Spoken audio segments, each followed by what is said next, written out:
Hi, my name's Jon Salfield. I'm the ADP lead coach for Sabre for British Fencing. I'm also the senior national coach and head coach at Truro Fencing Club down in Cornwall. I've been involved in fencing for over 30 years now. And I started out, like most coaches, as an athlete myself. I started quite late at the age of 15 and then went on to compete nationally and then eventually internationally, fencing at World Cup level and the European Championships. And kind of fell into coaching like many coaches do. As a young fencer trying to earn a few extra pounds to pay for my own sport. And then also fell in love with the science and the art of coaching as well as the science and the art of fencing. And I've been a full-time coach now for about 15 years. I think my philosophy in coaching is based around, firstly, at the early stages, to really introduce an enormous range of skills. So it's quite easy as a coach to introduce 2, 3, 4 different skills that a youngster can pick up quickly and become very competent at and become successful in young age groups. But actually for long-term development and performance at the highest level, the most important thing is to have a really broad range of skills. So I'm a big advocate of introducing technical, tactical, mental and physical skills of a really broad range at a very early stage. That may mean the young fencer takes longer to acquire a high level in those skills, but ultimately they become a much more complete rounded athlete and much more capable of performing at the junior and senior world level. I think also the culture of hard work and commitment into the sport is really important. So it's one of the things I'm really passionate about is that hard work and commitment to the sport. They're not necessarily seen as sacrifices, but as something that we want to give as athletes and coaches because we're in love with what we do. So I think that's a really important part of my coaching philosophy. I think leading from the front as a coach is really important. You should never ask an athlete to commit time or effort that you wouldn't do yourself. And I think, of course, results are important, but the quest for excellence for me is the most important thing. And if you're focused on becoming really outstanding at what you're doing and becoming excellent and that quest for excellence, then the results and all the other things that go along with that will come automatically. Because when you reach a high level of excellence, of course, you start to win more and results will come. But if you're always just searching for wins all the time rather than excellence, then I think that can become an obstacle in itself.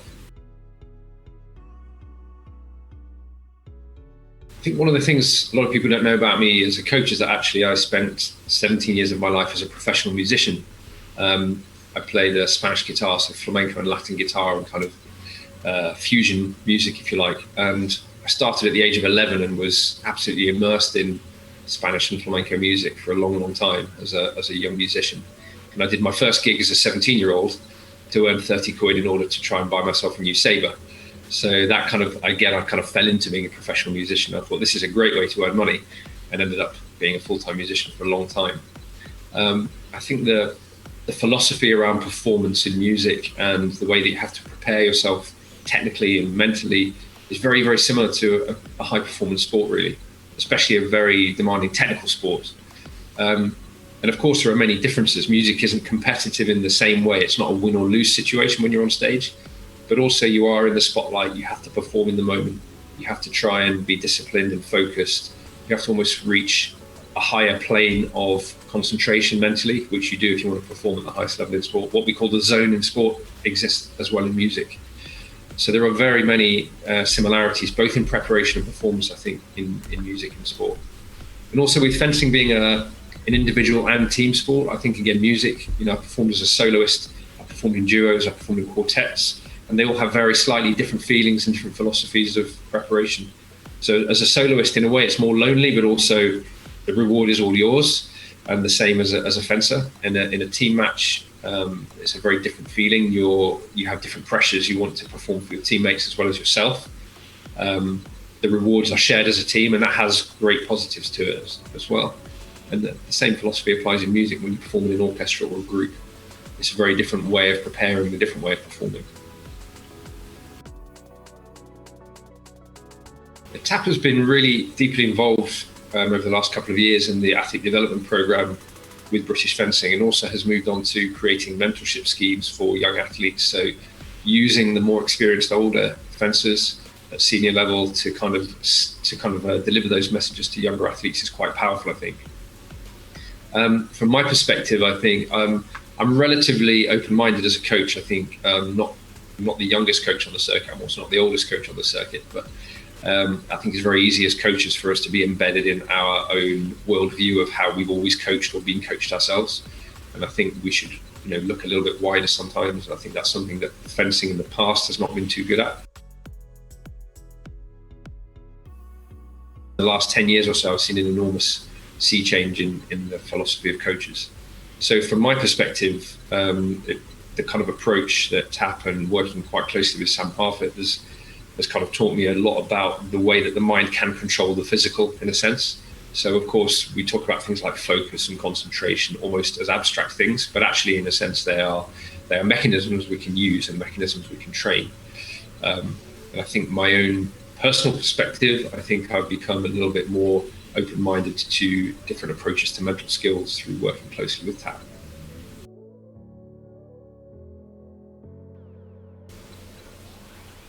I think the exercises and the kind of program for me that has been most powerful has been the work that Sam has been doing with our saber fences. And myself and Sam talked a great deal about the TAP project and how that can apply in a really practical way to the fences that I work with on the ADP. And one of the programs that he's been developing is a kind of series of exercises, a series of sessions on suffering and discomfort within our training within the sport. So if we're doing an S&C program, or we're working incredibly physically hard in a training session, or we're doing a core session and trying to do a 3.5 minute plank, of course, there's a strong element of discomfort in some stages of those experiences.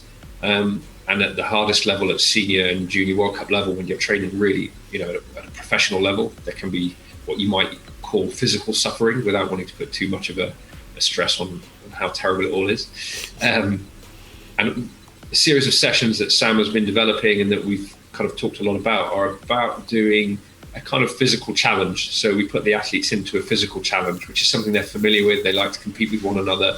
It's an environment that they kind of relish. So it might be perhaps that they do a plank, or they do a wall sit for as long as they can, or a certain period of time. And then we take some time out and they recover, and then we discuss a kind of mental skill or a way of focusing or a way of analysing themselves, their bodies, the discomfort and the feelings that they've got, the physical feelings they have. And then going back into the same challenge once again and seeing if they can exceed their previous performance by using the mental skills that we've been working on to really put those physical feelings into perspective and to understand them more deeply.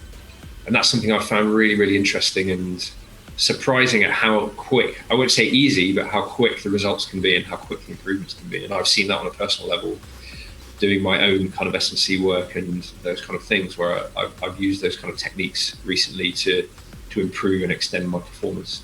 So that's something I found rewarding, surprisingly effective, and surprisingly fast in the results and the outcomes we've seen.